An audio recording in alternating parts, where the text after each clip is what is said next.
The short answer is a DNR is a medical order that controls the use of resuscitation or assistance efforts for your heart or your lungs. A living will, on the other hand, is a legal order that provides instructions as to whether you would accept any artificial means of prolonging your life.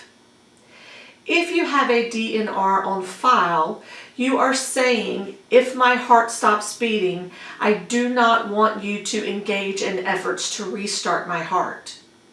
If I stop breathing, I do not want you to engage in efforts to help me to restart breathing. A living will, however, applies much broader than just heart and lung issues.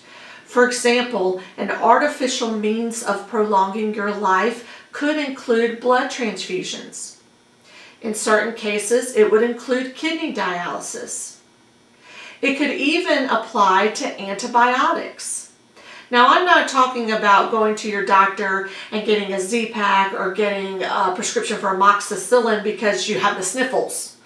This is a situation where you have a raging infection, and unless we intervene with these high-powered antibiotics, the potential is there that you could lose your life. Therefore, the antibiotics are an artificial means of prolonging your life.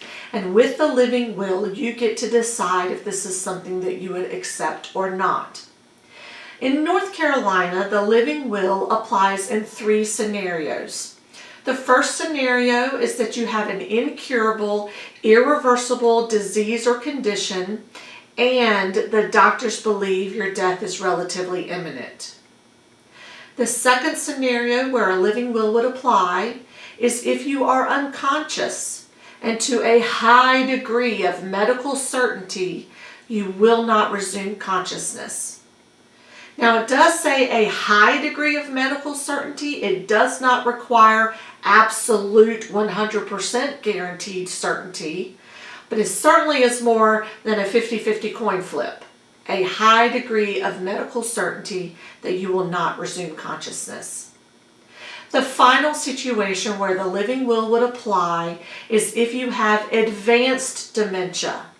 And that word advanced is key. This is not the first day of someone's diagnosis. It requires that you have advanced dementia or some other type of cognitive impairment of a substantial nature, and such impairment is irreversible.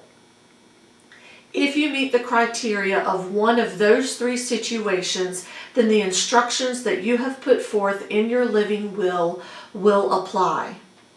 So again, the DNR is a medical order that is restricted to heart and lung decisions, whereas the living will is a legal document that is much broader in its application and allows you to say yes or no to all manners of artificial means of prolonging your life.